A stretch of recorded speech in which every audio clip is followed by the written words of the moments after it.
I'm ranking every TF2 map released in the year 2011 to see how they still hold up today, and I'm gonna have to warn you, this is gonna be subjective. 2011 was packed with the most major updates in a single year and some notable smaller content packs as well. We've got 9 maps to get through, starting with Five Gorge. Oh boy! I can't wait to start queuing up for maps for my new 2011 map ranking video. We've got some good ones lined up, let's see what we get first. You know, with Attack Defend Gorge coming in so highly in the past, you would think Five Gorge would be a shoo-in for another testosterone-inducing war field. You would also think that 5 Control Point, a game mode famous for its focus on the struggle for territory, and a game that's gameplay is marinating in such a concept, would work for an already popular you already know I don't like it. Listen, Five Gorge had all the potential in the world. I mean, it really did. I could bring up some of the smaller issues I have with this map, like how the rafters on mid are conceptually cool but go unused in a faster paced game mode, but my main issues with the map come with its loss of the original's delicate and purposeful design. Before I go any further, it's worth noting that there's evidence to suggest that this map was actually designed before the attack/defend version, but it still feels like there's a reason that that version came out first. I'd still argue that respawn times, spawn placement, and general layout tweaks are all significant enough changes to virtually take any map from the power level of a dehydrated slug to a tier 0 Judeo-Christian inspired deity. Gorge's layout felt so intrinsic to an attack-defend map that gets harder as it goes along to complete, including the slightly restrictive interior of the final point. But with Five Gorge, the map starts with these tighter spaces. Instead of becoming challenged to work around them and overcome a disadvantage in a rewarding manner, everyone's just forced to play around some of the lower ceilings and doorways, which is nowhere near as engaging or satisfying. Couple that with the fact that Last also forces the capping team through some narrow doorways and low ceilings, while the defending team has an entire open yard to play around. And yeah, this map gets a bit fucking old now, doesn't it? I still like the visuals for Five Gorge, especially the outside portions. I don't know why, but I really like Blue Side specifically. I guess there's a bit more character in the lighting, and it's cool to see it be used further to help players differentiate which side is which. But even with the possibility of this map being designed before its attack-defend counterpart, it still feels like there was substantially less consideration that went into some of the more fundamental aspects of what makes a good map. I'm tossing it in D tier due to this, along with some of the essential yet claustrophobic areas and stalemates I often find myself in around these unfun areas. This one just doesn't live up to the same aura, I guess, of its counterpart. Frontier. I remember I used to think Frontier was one of the most boring maps in the game, and anyone who liked it should just go play something with a bit more pizzazz, a little bit more zest. But now I realize that I was a stupid fucking kid. This map does have pizzazz. It's right there. I mean, it's the big train, obviously. Aside from being a nice visual set piece to help the map stand out, you can use it for some unique offense when pushing the cart. But speaking on a more general note, Frontier just seems to get all the basics of a payload map right. The balance feels good for the most part, the general flow of the map is strong, and games always feel centralized around the objective. It's almost everything you'd want in a payload map. I particularly like the amount of flanks for Blue to take. You've got these top buildings for snipers to hide and soldiers and demos to spam from, this staircase room that takes you behind the capture point but not behind the enemy spawn, which still feels kind of balanced. Hell, you've even got a flank route that leads into this flank route. All these options leave the map feeling open-ended, but not chaotic and uncontrolled. There's so many routes that I honestly forget some of them exist. I mean, like when was the last time you saw someone really use this hut here? And of course, you probably have the most obscure and the most why is this even here spot in the entire game. You know, like the flank on the final point. You know, this place is so odd and random. It feels like you can get lost here. Oh yeah, the last point. In my opinion, it's kind of the weakest section of the map, if not solely because you can place a couple of good snipers on either team and the game automatically becomes 50% less fun. Not only is it open as hell, but there's multiple safe places for snipers to stand on either team, so it's automatically way harder to kill them. On a similar note, the balconies on Red's spawn make this point just a little bit one-sided in Red's favor, even for a final point. Red can turn the cart into just a fishbowl where they spam downward, which aside from being a little aggravating, just doesn't feel that interesting to fight against. The main flank that puts you at even ground with red is really restricted, and your other option simply takes too long to use to feel viable. It could have had the Thunder Mountain effect, where taking ground on some of the offhand areas could help Blue snowball into taking ground throughout the entire area. Not a bad point, honestly, but I feel like it could have been better. Other than that, I know I joked about this earlier, but I really do wish this map did something more with its visuals. There's a unique payload cart, just sure, it's a great touch, but if it weren't for that, I'm not really sure what I would remember this map for. As it is, it just doesn't do much special. It's just rocks. If I wanted to stare at rocks all day, I'd become a geologist. I wrote that for real. Still a great map for sure. I said it earlier, but having such strong fundamentals really makes this map one of the strongest, in spite of some of its minute flaws. A tier, no doubt. The only thing I wish I could find here is just something that truly goes above and beyond for it to stand out above the rest. Especially compared to some stiff competition, but that's a minor complaint to be sure. Nightfall. Why is Nightfall called Nightfall? There's not really a visual indication of what time of day this map is taking place due to the weather. And let me look this up.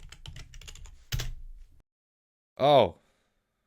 Okay. Well, I guess that does make sense, because this map is orgasmic! I mean, okay, it's pretty good. I've always considered Nightfall to be the sister map of Pipeline. For a while, those two and Hightower were the only payload race maps in the game, and I consider these two to be the OG serious payload race maps. Unfortunately, much like Pipeline, finding a serious game on Nightfall these days is rather challenging, but I'm happy to say that that's not because of the quality. Nightfall does what it tries to do so well. The push-pull gameplay of TF2 shines here. I find myself redirecting my attention from pushing into the enemy territory to defending my team's card in such a seamless fashion pretty often. I'd even say that happens more often here than with Pipeline. In Pipeline, players are mainly streamlined through more restrictive areas to create team fights that organically act as simultaneous offensive pushes and defensive holes, what with the main doorway on the first stage and the tunnel in the second. But Nightfall's layout is more open, less funnels, and more flanks and entrances into most areas. This allows the map to play radically different from most of the other payload race maps in the game. Instead of team fights taking place in one static area or being free-for-alls that end with the carts being an afterthought, Nightfall really feels dynamic, but focused, leading to objective-based but not stale games. Except for the third stage. Yeah, I'm sorry. Much like Pipeline, I feel like the third stage is a radical change of pace, but it honestly just kind of ends a bit too quickly. And the more coordinated team fights of the first two stages are just more appealing to me. On another note, I've said it before, but I really do love rainy visuals in TF2. Something about the bluish green gray color of the environment provides an atmosphere that feels refreshing compared to other maps. The skybox is beautiful, and the color scheme of the map matches really well without sacrificing recognition of the team's bases. I like the variety we have here too, like the standard rainy exterior, the dark, seemingly humid interior. There's even some cool little mines here. I love things like that. Generally speaking, this feels like such a strong map pick when it comes to enjoying TF2 in an uncommon way considering the map's lack of popularity. It's an easy A tier. I would say it's held back by the game mode it takes place in, but really the reason this map works so well for me on a gameplay standpoint is because of the game mode. To me, Nightfall stands as proof that payload race can work in TF2 when handled with care. Lakeside.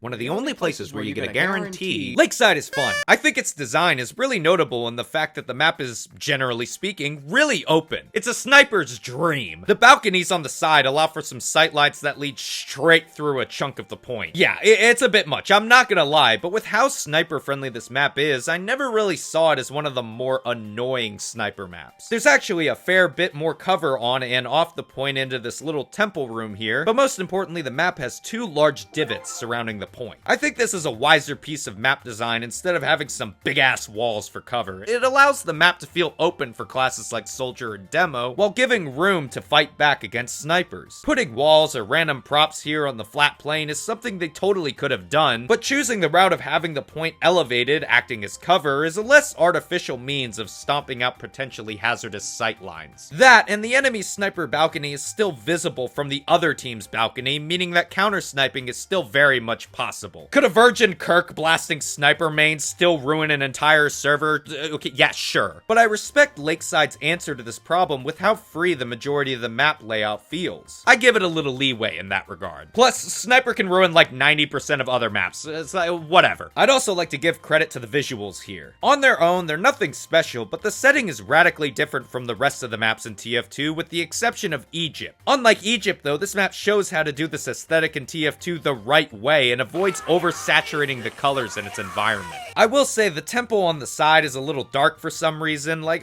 once you're underwater, it's genuinely hard to differentiate a friend from foe, unlike on other maps. The same can be said for these little tunnels here. I mean, super small, but I think darker areas like these don't really have a place in TF2. Other than that, this one's a fun fragging map. It's especially open, so there's a handful of classes that can have fun here. The only issue is that it's a King of the Hill map, so Lakeside has especially suffered from some of Casual's gameplay interruptions. A vanilla community server playing this map for an hour straight, though, is really where this map shines, in my opinion. No interruptions, just endless sniper duels and rocket jumping. And we like that a lot. Lakeside might not be for everyone depending on how much you hate snipers or more open maps in general, and I'm not gonna completely disregard those issues. I think it's a B tier for me personally. It's a fun map in the right setting, but there's better maps for playing the game seriously and really fighting for the objective. King of the Hill Badlands.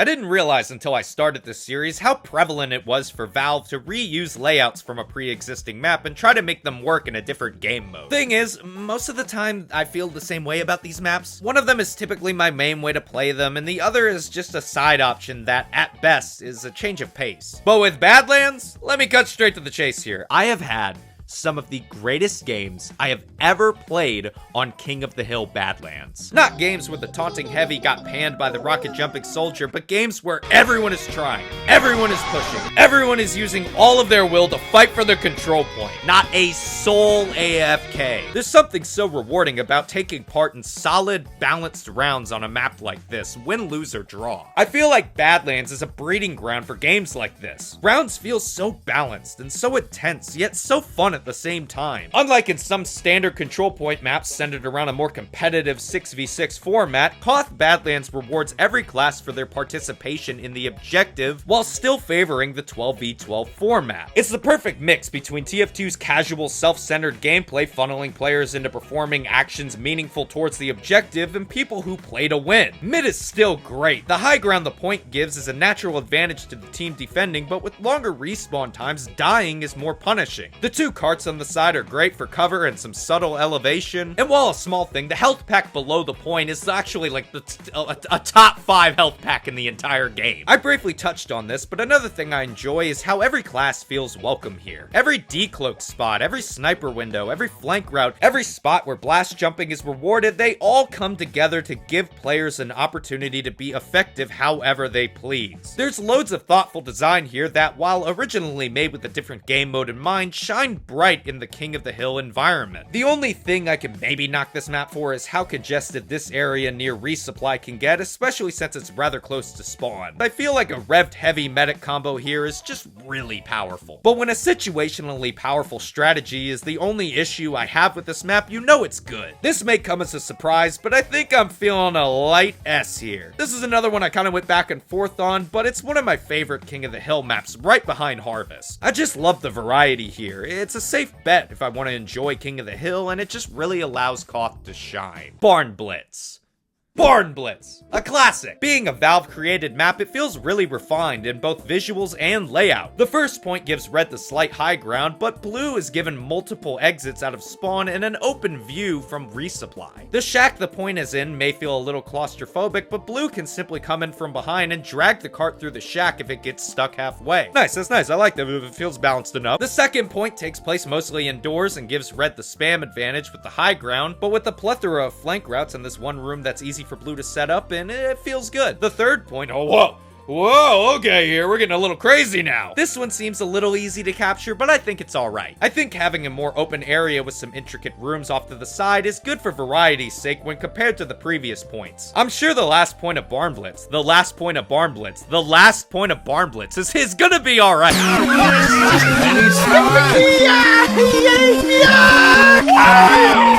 Barnblitz last is where Richard Ramirez was born. Tight corridors around some corners that favor red, a flank that takes 30 years to get through, a small door that gives you a crumb of high ground that can be shut down really easily. Yeah, this point is AIDS, bro. I can't stand it. Okay, being 100% fair, the rest of the map is certainly solid. In fact, it's so good that if the last point weren't here, this would be easily a top 5. Just like a maps of all time. The subtle use of verticality on every point is such a strong quality. It's never too overbearing, but each time it plays a different role in the dynamic of the area. A place for red to gain high ground, a place for red to set up and fall back on, and a place for blue to gain high ground and set up a sneaky teleporter. I also like the dynamic mix of flank-reliant points and points that leave themselves a little more open. And man, the Snowy Dawn visuals are truly a thing of beauty. The hue the sun casts across the snow helps this map stand out visually from every other map in the game. But that last fucking point. I'll still be fair. The rest of the map is so good that it doesn't even take the map out of A tier. I love Barnblitz. It's simply I just don't love the last point while I'm playing on offense. There's so much it does right, but I really can't put it in S tier for having what I think to be a major flaw. Gullywash. It used to always annoy me how this map was under attack defend category when quick play was still around instead of the control point category like it should have been. That's such a weird way of starting this segment. Gullywash, from what I understand, is a comp player's dream. With smaller team sizes, this map can be really fast-paced, with multiple rollouts that have been optimized over the years, dynamic geometry for team fights, multiple flank routes that can be really devastating for an unprepared team, and numerous high to no ceiling areas allowing for free mobility via rocket or sticky jumping. Double the team sizes, however, and what do you get? This is good, I guess. It isn't bad, not at all, but I can tell that there's some issues that arise with the standard 12v12 format. I'm not gonna say I'm confident that this map was designed solely with competitive in mind, but Gullywash does the basics behind some of the core classes in TF2 really well. But I do feel it lacks in some aspects that cater towards the specialty classes. Take Last, for instance. With 2 or more sentries, Last can stalemate for a good while, that is without the common occurrence of a back cap. Even with some of the sentries up, back caps aren't hard to do due to the underground flank. This makes playing against Engineer on Last for most classes unfun, but playing as Engineer here trying to hold Last with something as static as a sentry way more stressful than just going with offense as the best defense, and which at that point, just switch classes. Same with Heavy. I mean, there's some really open areas on this map, along with high ground and some vital areas like mid that Heavy simply can't reach by conventional means, making playing him really obnoxious at times. Not gonna lie, as someone who plays more Heavy than someone with my caliber of psychosis should have to, this does cause Gullywash to lose some points with me. With all that said though, when Gullywash picks up, it really picks up. Captures here can be really exhilarating, with the struggle for ground going back and forth being at a breakneck pace, even with 24 players. It's a result of strong fundamental map design. Unlike with some other maps, which I think could end a bit too early, Last being heavily reliant on a sneaky capture, something easy to prevent with a smartened up team, means the rest of the map can afford to be fast paced, while not a complete shutout due to strongholds on Last still being possible. Also, dumb thing to mention, but this map semi-started the trend of hiding Easter eggs in weird spots, and there's a ton of them. This combined with some other decorations make this map feel a bit different than a Valve-made map. I respect Gullywash a good bit, but I do have some personal gripes with it when it comes to how it performs in a standard pub setting, which is simply how I prefer to play 90% of the time. With that in mind, it's a B tier. I can see how this could be someone's favorite map, honestly, since it excels in certain play environments, but for me, it's just not always been one of my favorites. But hey, I wouldn't complain if a server rotates to it by any means. Eyeaduct. 2011 Scream Fortress brought in some new innovations for the yearly event, along with the map that it was packaged with, Eyeaduct. First off, Viaduct was an especially great pick for a Scream Fortress map, and I'll tell you why. Viaduct, in my experience, is one of the more serious King of the Hill maps in TF2. Most people, even in casual, focus on the objective and prioritize teamwork, proper positioning, just generally playing the game. Adding some of the less intrusive Scream Fortress gimmicks, Eyeaduct takes a map that played pretty well in vanilla and just added a little extra heat. a little extra spice, you know, a little extra twang, you know? I think early Scream Fortress gimmicks complement the design of a map that plays the vanilla game in such a strong way. Not just because it's a solid map, but because it allows the gimmicks themselves to shine. Like the pumpkin bombs, the crumpkins, and of course, Monoculus. Sure, some of the classes are better at taking this thing out than others, but the novelty of a yearly boss battle in a multiplayer shooter is so cool. Plus, if he spawns while people are on the center of the point, they instantly obliterate. Did the Monoculus just I remember I was obsessed with getting to the island and getting the reward. This is such a cool addition, and it fits the Scream Fortress atmosphere perfectly. Fighting your way to the top of the island in a balls-to-the-wall rat race for the stupid fucking badge you could barely see was so enticing to me. Plus, the rapid-fire crit rockets and brain-dead members of the opposite team not getting the memo and killing people while the boss was active, it was annoying for sure, but there's something to the experience that I treasure. I fucking loved it. But they just had to go and add the truce mode, didn't they? The problem isn't how you can't kill each other. The problem is that he won't stop spawning. Every time he does, the clock freezes, the game stalls, and I get even closer to naming my son Q-less and then giving him mono. It's such a shame because this is easily one of the best Scream Fortress maps before this edition. The visuals are fun, with the drastic change in color palette altering the vibe completely. And the introduction of the Underworld, a feature introduced in this very map, is a fun addition. But I just can't pretend that the truce system doesn't hurt this map. It's gonna wind up in C tier. I mean, there's worse examples of a map ruined by the truce system for sure, and I do enjoy the map in a vacuum, but I can't ignore a feature that's unavoidable in the map's gameplay that I absolutely hate. Foundry.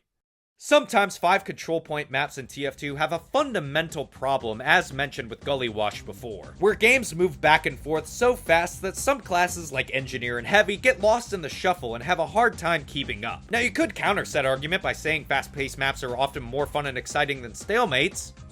And you're right. Whenever I think about playing Foundry, I'm instantly reminded of how slow games are here. After mid gets capped, the second point always stalls out, and if it doesn't, then last certainly does. Every point here just feels like pulling teeth to push into. They all force the attacking team through tight hallways, and not only that, but playing defensive is really easy due to the copious amounts of cover and sentry spots on every point. I mean, sure, it's nice that slower classes like Engineer and Heavy have a fighting chance here, but I don't think it was worth turning the pacing of the entire map into a slog. Without a fiery fucking doubt, I've seen Foundry end in more stalemates than any other standard control point map. With that said, I don't really hate the layout that's present. There's a couple of claustrophobic areas, but most of the main areas are kept relatively open. There's tons of geometry to take advantage of, high ground for jumper classes, decloaking spots, slightly elevated terrain for scouts to use. The design for each point is there. There's even a big ass furnace behind the point. I don't know why anyone would fight here instead of capping the point, but apparently they felt like it needed its own achievement for me to never get. Actually, playing around here is fun most of the time. The only issue I have is that I rapidly age as the round timer dwindles and the point remains uncapped. As for how the map looks, it has a very strong industrial design, which I'm typically a fan of. But I don't know, I just think other maps in the game have done this look better. It's somewhat visually noisy, and I don't really think the colors pop here as much as they did in some of the other industrial maps. At least the Easter eggs Val put in the map are pretty fun, I guess. Guys, look, they're teasing the Rob Ford crack update. Yes, I have smoked crack cocaine. It's very strange. Foundry feels pretty mediocre and uneventful to me, yet in spite of that, this one was actually made by Valve, and even got its very own update. Being put in the spotlight like that, I'd expect this one to be much better. Again, it feels like a pretty mediocre C tier. I don't think I've ever actually had a game on Foundry that felt exceptionally good, but not exceptionally bad, just exceptionally uneventful. And that's it. That's all the maps for 2011 and TF2 ranked. Let me know what you think in the comments below. Thank you. I sure can't wait to get Man vs. Machine and Doomsday footage for the 2012 maps. That's gonna be so